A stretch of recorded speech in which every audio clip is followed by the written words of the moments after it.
What's up guys, Gemma here. I'm back again for another a video episode, whatever you guys want to call it. And today we are giving some Sega goodness to the Saturn in particular. Now, admittedly my collection probably isn't as extravagant as some of your collections, but I wanted to show it because again, and I say this quite a bit, I don't have enough Sega love on my channel, and it really knocked me because the Sega Saturn in particular is a console that I feel was underloved and underappreciated at the time and completely eclipsed by the launch of the PlayStation 1. Now, we do know that the Sega Saturn came out before the PlayStation, but it definitely didn't get the marketing love, probably a little bit like the Nintendo Wii U. It just didn't get the marketing campaigns behind it compared to something like the Sony PlayStation at the time.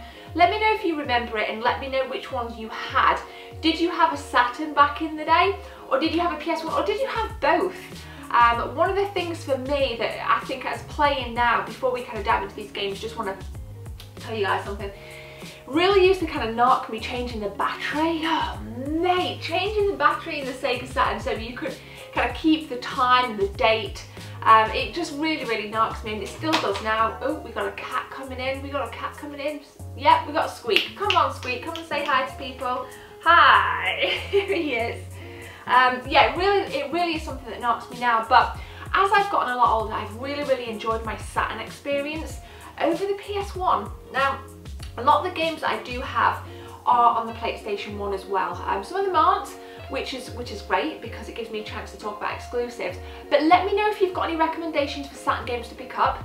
As you can see, my collection isn't huge. I'll put the number on screen now as to how many games are in front of me right here, and then on my Instagram there will be 5, maybe 6 NTSC Sega Saturn games that my friend Lewis, or Lou Rock, gave me when I was in the States a couple of years ago. Now, I want to talk about Sega Rally Championship and Daytona USA, both very fun races. And I was kind of thinking to myself the other day, which one do I prefer? I was contemplating this on a recent, like buying it on a recent pickup because I wasn't sure if I had it. Luckily, I didn't buy it because I did have it, but apparently there are 2 versions of this. I don't know if you guys can confirm that, but apparently there are. I don't know if that's true. Now, in terms of which one I prefer, it's Sega Rally all the way. For me, it just boasts that little bit more of an arcade experience, whereas this feels at times, I don't know, I can't really explain it, a little bit more kind of rural, if that's the right word. I know what I mean, but I'm kind of struggling to convey my point, a little bit odd. But Sega Rally, I just love it on the arcade. I've always loved it on the Sega Saturn, and I think these 2 are definitely staple titles. If you've not got a Saturn, Daytona USA and Sega Rally are definitely games that you need to snag. I think I used to have the steering wheel, the Sega Saturn steering wheel in my old collection. Not something I have in this current collection, and it's not something I would bother picking up. Let me know actually, just out of interest, do you use the Saturn steering wheel, or is it something you don't bother with as much? I'm just going to go ahead and put his head. It's not something that really bothers me. Now, speaking of, we've already said there's obviously some PS1 games in Sega Saturn cross-platform. Wipeout's a classic. It was a launch title on the PS1. Just on a side note, really looking forward to the Wipeout Omega collection that is coming up. If you guys haven't seen the limited edition case, it does come in the old style PS1 case for the PS4, so that's looking pretty gnarly if you're lucky enough to get your hands on a copy of the PS1 style case. But this is awesome, and you know, just kind of speaking of races, obviously Wipeout and something like Sega Rally are very different. Which do I prefer? I'd probably again stick with Sega Rally. Just very arcadey, very awesome, I just love it. I've just always loved it. Like I mentioned on a previous video that I play with my friend in Morecambe, there used to be a Sega Rally arcade up there, and we just have competitions, and it was just really rad. And then it's one I always look forward to playing. If I go like to the arcade club, or if I go to the Play Expo, I'm always looking for a Sega Rally arcade. It would be interesting actually to see how this would be on an arcade actually. Imagine if you could actually get in like one of the vehicles in Wipeout and have that arcade simulation. That would be absolutely gnarly. There's a gap in the market for that. If any of you are looking to develop any arcade games, give us Wipeout on the arcade. Now, Sega franchise, it would be stupid not to talk about a Sonic game. This being Sonic Jam, there's a ton packed in here. I really like this cover art actually, and the back cover art is also really, really nice and vibrant. So we've got Sonic Jam, we've got Sonic 1, Sonic 2, Sonic 3 and Sonic and Knuckles. For me, it's got to be about Sonic 2. Nothing will ever beat the Christmas when my stepsister got Sonic 2 on her Sega Mega Drive. I think we actually got it early, we were allowed to play it for like a day before Christmas. And one of my most fondest memories were when you get to the special stage in Sonic 2. I mean, how bloody amazing, and for the time almost seemed revolutionary to be running down this half pipe collecting rings and really kind of honing in on your reactions to dodge sometimes, you know, the obstacles. They were like black marbles with little red eyes in. It was absolutely wicked.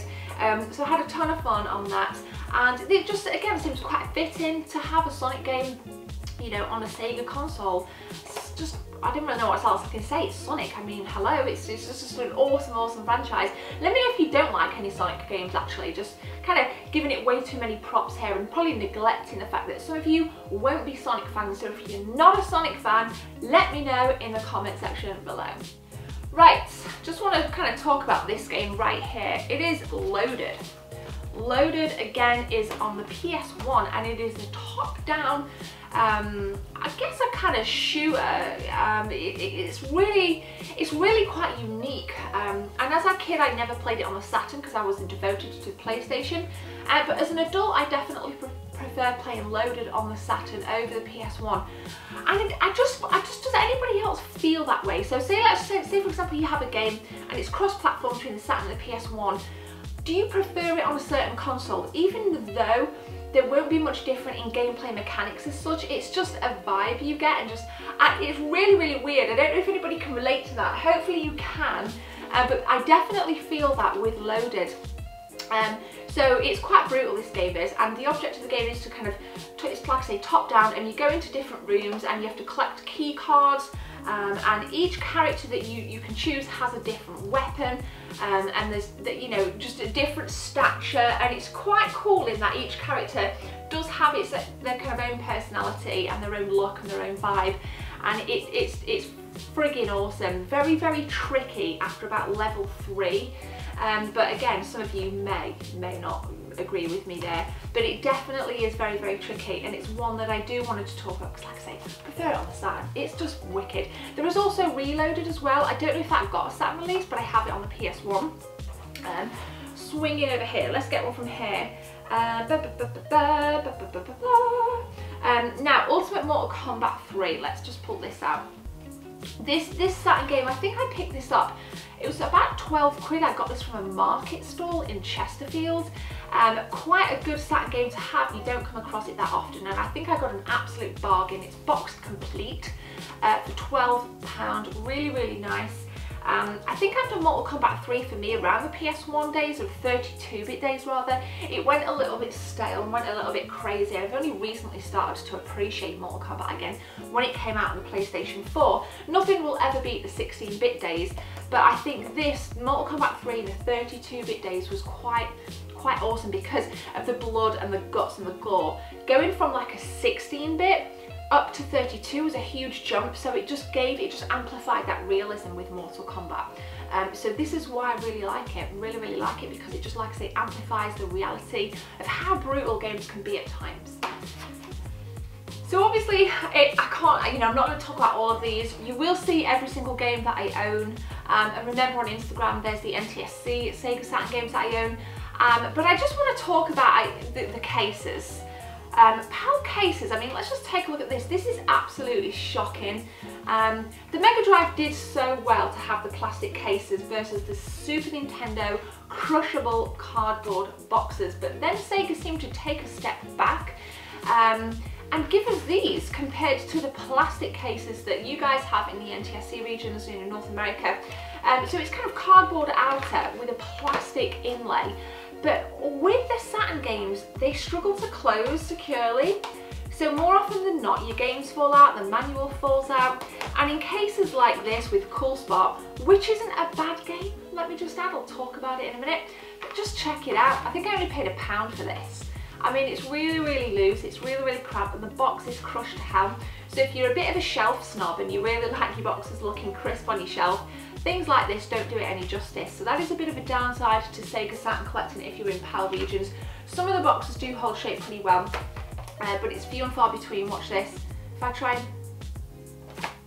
it's ridiculous. They open ridiculously easy. Now, swinging back into kind of content, spot goes to Hollywood. First played this on the Sega Mega Drive, so back in the 16-bit days. My favourite gaming period. And it was a really nice kind of left to right side scroller, but this is a little bit more kind of top down, isometric angles. It's not bad, it's not bad. Like I say, I only paid £1 for this, so I can't really complain. But the franchise kind of died really after the 32-bit days, it really did.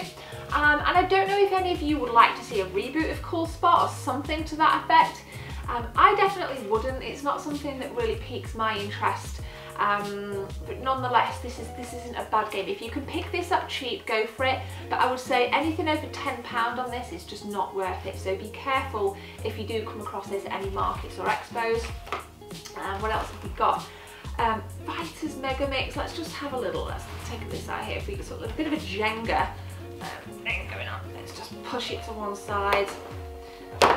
This is a good game, Fighters Megamix. Now here we're just on the topic of cases. Sometimes our cases were plastic, taking us back again to like the Mega Drive style cases, and these are the complete opposite. They're very difficult to open, but again, it's just a kind of side note there. So Fighters Megamix, think along the lines of like your Tekkens and things, you know, in terms of that 3D polygon popping fighters.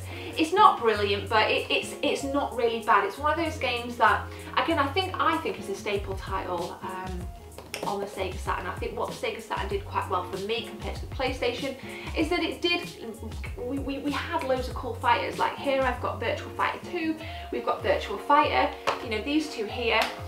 Really, really bright, really along the lines of like the Tekken genre on the PS1. Not as good, but nonetheless decent fighters to pick up.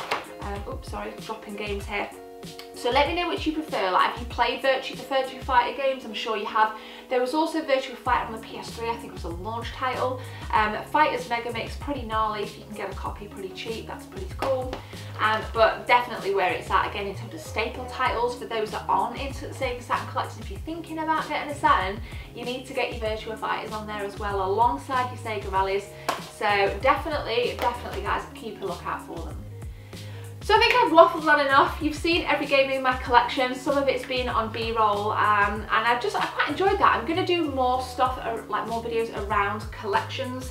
I will link in the cards my PS4 collection versus my measly Xbox One collection. That video did really well, and I got some good feedback from you guys in terms of Xbox One recommendations. Now, I might do my Mega Drive collection versus my Super Nintendo collection box and unbox. That will be a mammoth video, so keep an eye out for that. But for now, smash your recommendations below.